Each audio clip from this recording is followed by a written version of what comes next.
তোমাকে হারিয়ে আজ আমি হাসতে ভালোবাসি, তাই যখনই তোমার দেওয়া কথাগুলোর কথা মনে পড়ে আমি মন খুলে হাসি। সবাই শুধু উড়তেই দেখলো, কেউ পুড়তে দেখলো না, যেমন আকাশে উড়ন্ত ফানুস। আসলে আমি হাসির আড়ালে কষ্ট লুকানো একটা মানুষ।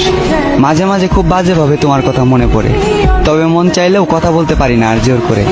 একটা সময় ভালোবেসেছিলে তাই জোর করেছি, আজ ভালোবাসো না তাই সে অধিকারটাও হারিয়ে ফেলেছি। আমি তোমার জন্য মরে গিয়ে ভালোবাসার প্রমাণ দিতে চাই না, বরং মরার আগ পর্যন্ত তোমার জন্য অপেক্ষা করতে চাই।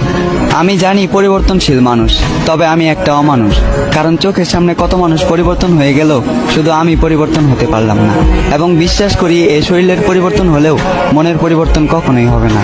যদি কখনো মনে হয় আমাকে তোমার আবারও প্রয়োজন, তবে নির্দ্বিধায় ফিরে এসো। আমি আবারও গোলাপ দিয়ে করব তোমাকে ফেরানোর আয়োজন।